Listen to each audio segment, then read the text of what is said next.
Welcome to a weekly Wednesday team prosperity meeting. This is for, agents, advisors, coaches, people that are having the money conversation to help them, build, grow, and scale their business depending on where they are in that business cycle. We are going to be moving, this is coming up to one of the last meetings of the year. We'll probably have one more before we shut it down for the year. So we're in, December. So we got Christmas coming up. We got New Year's coming up. When we do roll over into 2023, this meeting still remains the same. It's just going to go into a new format. And that's the Agency in Motion series. So same content. It'll just be a little bit different delivery format. Last week, you guys, we talked about forging partnerships to build the business. With the right kind of partnerships, both parties have a lot to gain here. So how do we build successful partnerships that grow your business? And how do we make sure that we retain those partners and keep them delivering for the business and the organization? So once again, these are always in the closed Facebook group. They're always in the YouTube channel, emailed out to you guys after we record it. So this week, we're going to be talking about something that, is pretty important, because when you understand what it takes to win and you have the preparation, you have the plan of action, and you have the execution, this is all just, systematic. It's a numbers game. You have to understand that just like what we teach our clients, which is everything you want is mathematically driven. Same thing here with you on the business side. What are you trying to get to? What numbers are you going to get to? How do you break those down into smaller components to make sure you're hitting those on the right intervals of time to get whatever it is that you're looking for out of this business? There's a super cycle going on right now. We come out of this ultra low interest rate environment where money was so cheap and so easy. That encouraged us to take on risk and take on debt. We have to deleverage out of that period of time. So now debt servicing, as interest rates get higher, grows more expensive. The markets, where you could have just thrown money at the markets, are becoming much more risky. So this is a prime time for us to come out with our education, our products or services, our training, support, coaching, mentoring, everything that we do for the client side of the business to help them, do what we offer, which is create a plan of action to, to find freedom, to eliminate debt, create wealth, create arbitrage where opportunities are present, but really to get them to a desired income or an endpoint. Financial wellness is a nice to have item in the past. It's an absolute necessity going forward. If not, people are going to get run over by this new economy. So understand your time and place, understand what your message is, understand the importance of that message, getting it out. We're only looking to help the people that want to help themselves, but trust me, there's a lot of those people out there. So the preparation today leads for success tomorrow. So what are we going to do in 2023? What are we going to do in 2024? What are we going to do as you look forward to the end of this decade? This deleveraging period of time is not an overnight event. Usually when interest rates rise, it's for long periods of time. Usually when inflationary pressures come into the economy, it's for long periods of time. So what we do is necessary, and you have to prepare to win, just like what we ask for our clients to do. You have to do that inside your business as well. Also, during the off time, you guys, when there's not direct activity happening, take that time to continue to learn, continue to search out tools that will make your business more efficient, continue to map out better ways for the client experience. Remember, when everybody else is sitting around doing nothing, even if you can't have active, activity into the business, continue to get that competitive advantage by putting the hours into your business, by learning, getting better, and over a period of time, that creates separation from your competition. Your vision is so important, because if you have a vision that's limited, if you have a vision that is not grandiose and style and manner, then you're going to be limited in the motivation that drives you to bring to your business each and every day. So you have to have a crystal clear vision on what you're trying to achieve, and you have to grow yourself, and you have to grow your business as a mentor for your partners, as a mentor for your clients. You have to rise to the moment, because if you want to take, a six-figure business and take it to seven figures, you got to simplify the business. You got to gain your time back, and you got to scale faster than ever. That's what we're trying to offer to partners in this environment right now, is a way to take your business and maybe from a producer to distribution, from 6 figures to 7 figures. And we do that by, locking them in with infrastructure, with training, support, coaching, mentoring. But you have to understand what you're trying to accomplish and then rise to that moment. You want to dominate the marketplace. You don't want to sit around and compete or spectate, just watch other people get to their end goals. You want to have the desire to dominate the market. You want to figure out what's going to get you the best results day in, day out, week in, week out, and then actually do that. Be active, be accountable to yourself, be accountable to other people, and then throw in the grit. That is the secret ingredient for the recipe. Refuse to give in or give up. Preparation a lot of times, centers around, yes, the plan of action and then how are we going to execute that. But it's also a lot about mindset. What is it going to take to my end goal, to get to my end goal? Am I prepared to actually go through that process? Be real, don't put up false pretenses for, your clients, for your partners, or in this case, for yourself about what it's going to take. The best investment you're ever going to make right now and going forward is always going to be in yourself. And then that allows you guys to invest in other people. If you don't know what you're doing, you can't set up shop for other people and teach them how to do it because you don't know yourself. So learn for yourself and then teach others. Invest in yourself and then invest in others. Next year, you got to remember that sitting around and surfing the web is not an income producing activity. So top performers are going to be on the web far less, surfing, checking out those notifications, seeing what's going on Facebook or Instagram. They're out there making it happen. They create more conversations. They create more appointments. These are income producing activities. If you're a person who gets distracted easily, shut all the notifications down while you're in the prime time of the working day to make sure that you get the most done in that time period. You got a factory pattern. That's what we're trying to make sure that you guys adhere to.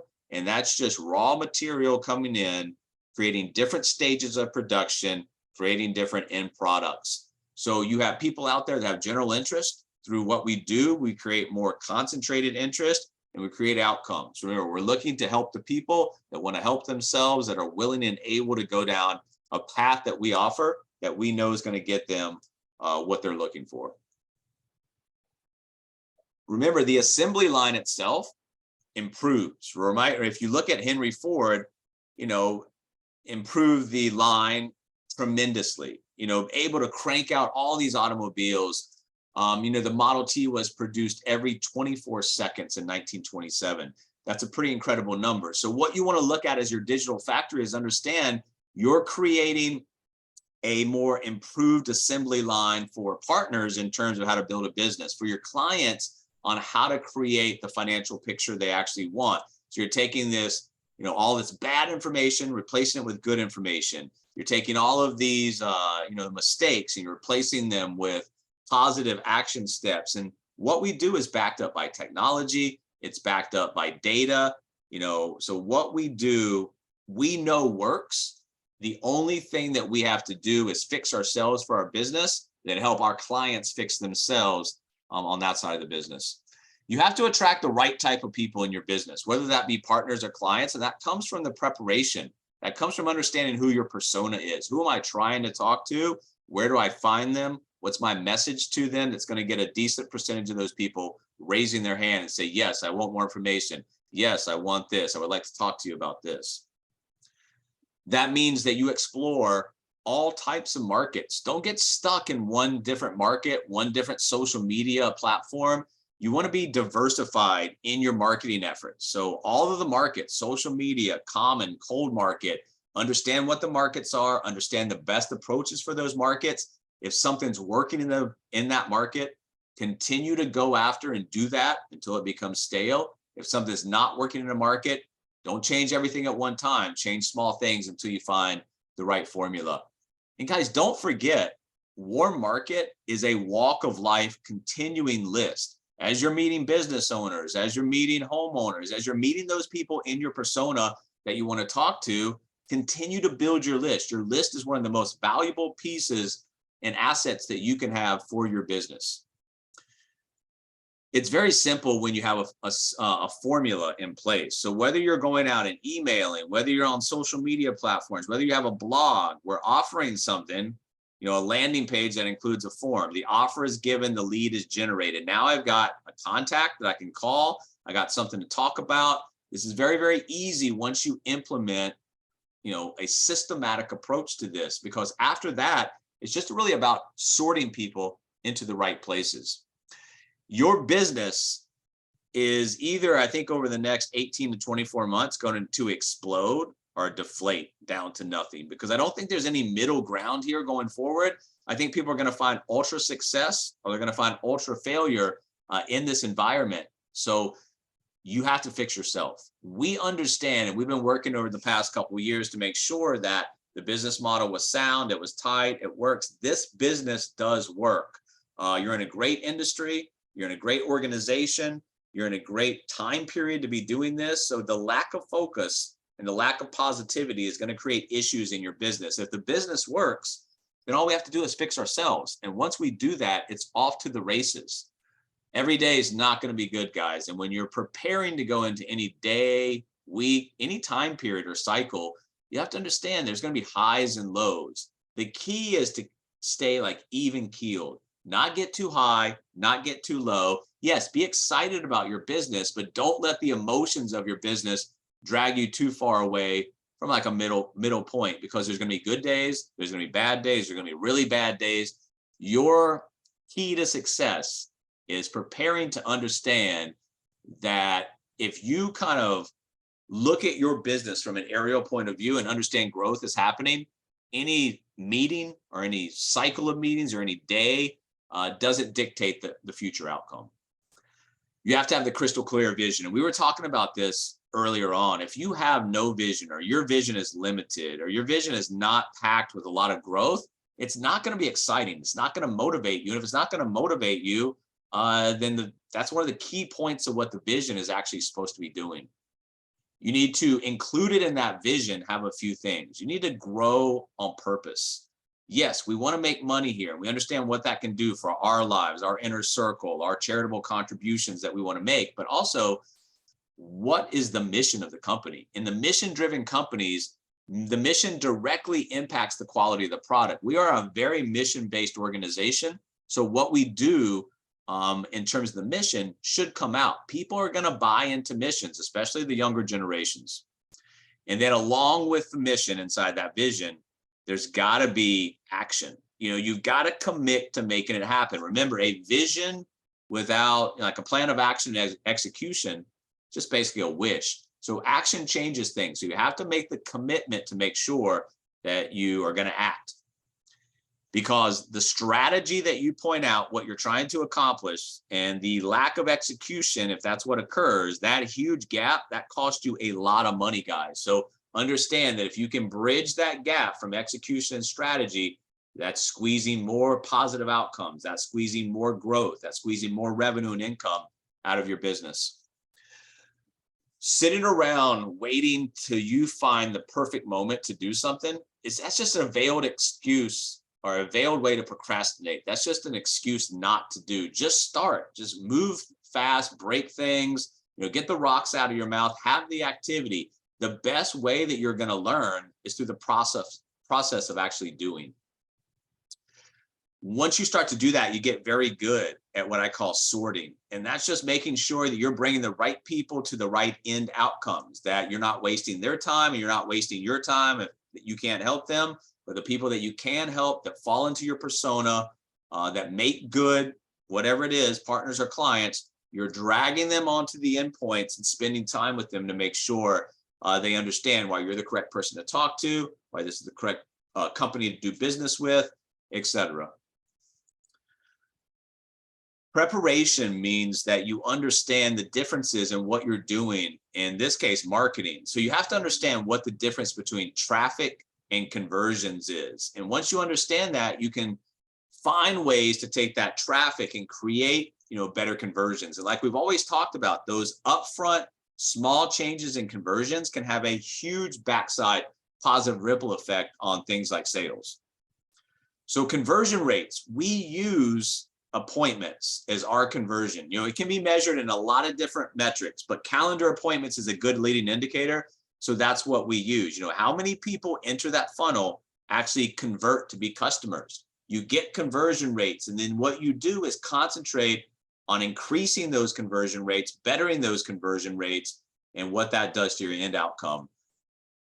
You have to be able to constantly be in the mindset when you're preparing to get the word out. And what is the word? It's how to get ahead, guys, how to beat the system, how to beat the banks, how to create some type of financial picture that puts you at the head of the table instead of just accepting what is usually put in front of you, which is putting financial institutions and banks at the head of the table. So how do we get ahead?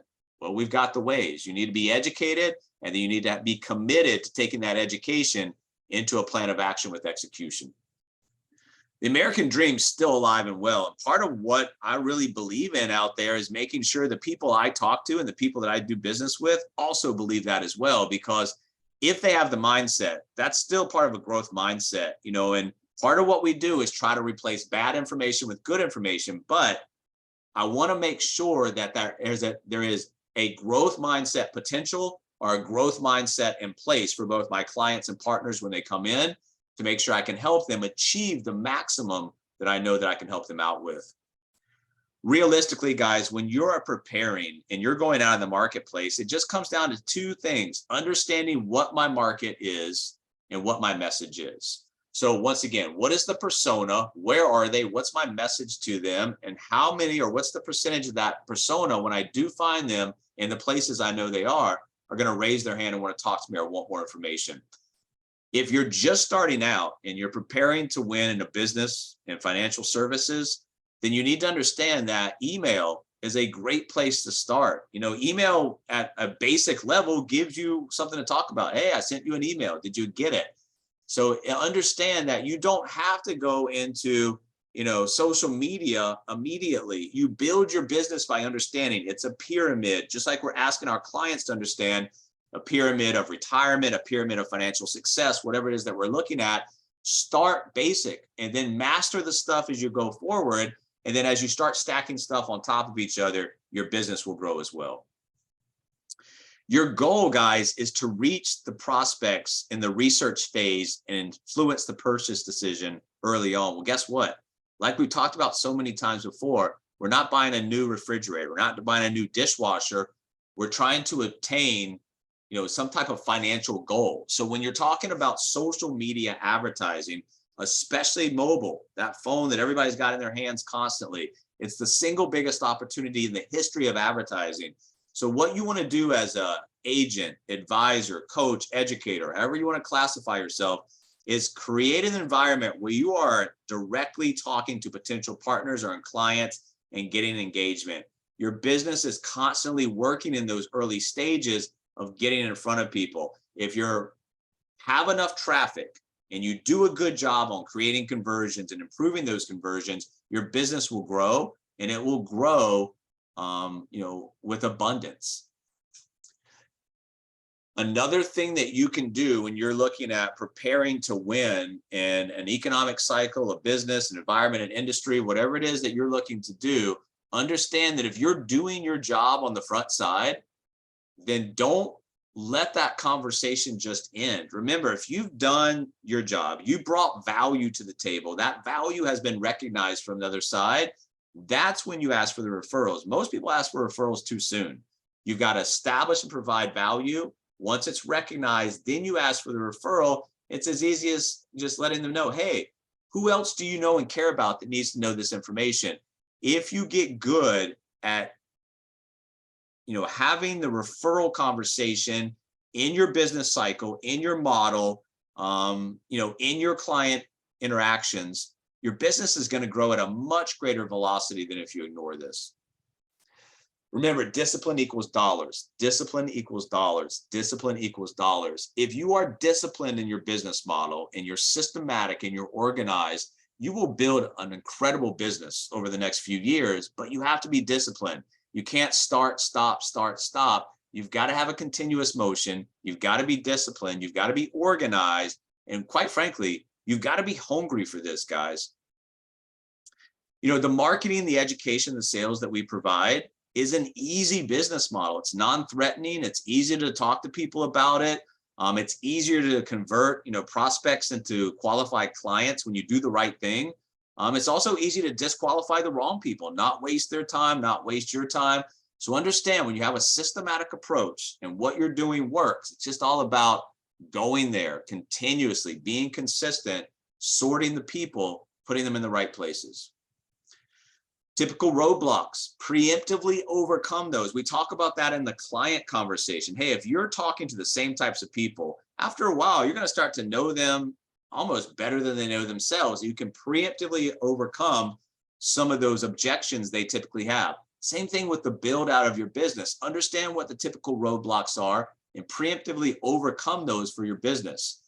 You want to make sure that every day or periods of time, hey, if I was running a physical business, what do things look like right now? Because it can be easy to be distracted with online businesses, not to understand what's happening. If you're sitting there and just twiddling your thumbs and you have no traffic and you have no conversations, put yourself in a retail environment. Say you are paying rent and you're selling whatever, I don't care what it is. How are you going to do if nobody walks in the front door, if nobody's in there asking you questions about your merchandise? So yes, we have the advantage of having an online business, but understand and place yourself in a physical business sometimes to see what's happening here. Do I have enough foot traffic? One of the ways that you can increase foot traffic in an online world is just learning how to ask people questions, guys, not get in front of their faces with, pitching, selling, recruiting, just asking questions. Build interest in what you do by showing interest in what other people do and what they're having going on in their life. If you ask the right questions and you have enough of a conversation where they're talking most of the time, we talked about this time and time and time again, that pyramid to increase the flow of your pipeline, rapport, trust, credibility, letting them speak to get the information, uncovering a problem that we have a solution step for, that we can come in with an action step. Everything we do is systematic. Once you understand that, it's easy to build a business and it's easy to fix the deficiencies in your business by identifying what it is, identifying the solution, and not dwelling on the problem, but concentrating 100% on the solution. Sometimes it's easy, guys, in these questions, if you're talking to prospects, if you're talking to potential clients, if you're just marketing, if you're putting stuff online, hey, if you could give yourself not just general advice, we're financial coaches, financial agents, financial advisors. So if you could give yourself financial advice 10 years ago, what would you tell yourself? This gets conversations going. This gets people understanding, hey, I should have done that. If I would have done that years ago, I would have been in a better position. And that allows us to connect the dots through that conversation. And really, what does that allow us to do? Well, we can't do anything about the regrets of the past, but we can help people make the choices, the decisions, and the action steps today to limit those future financial regrets of tomorrow. The little things count, guys. The little things count for your clients, your partners, and your business model. We've been talking about preparing today. It's the little things. Why details matter in your business. Once again, you have to know your numbers. And if you don't know your numbers, you don't know your business. Discipline, discipline, discipline. Give things enough time for data. Don't get emotional about stuff and change things just on whims. Give things enough time to give you the data feedback that you need. Only change like one thing at a time. Don't just throw everything against the wall and start from scratch. Change one thing at a time. Did this work? Did this improve it? No such things as doesn't work. You're only getting feedback to make you better and stronger. And the end result of all that you're doing, if you believe in something, if you believe in your time and place, and you believe in the economic cycle that we're getting ready to come into, and you believe that you can honestly go out there and help a lot of people, and you're obsessed with helping people, if you believe in something like this, bet big, bet your professional life, and only work with people who deserve your time, not just need your time. The math is in everything that we teach, guys. Our clients, our partners, we teach our clients about math, about mathematical equations to eliminate debt, convert that to wealth, become financially free. Same thing here. Everything you have needs to be broken down into smaller compartments. You want to make 7 figures a year? It's $2,700 a day. We have numerous ways that you can get there on your own or with a team around you. If you don't know how to get to $1 million a year, and you don't know how to break this thing down, talk to us because we know exactly the path that will get you there. So that's all we've got for this week, guys. If you have any questions, you need any help, if you are working this business model actively and consistently, we will work with you.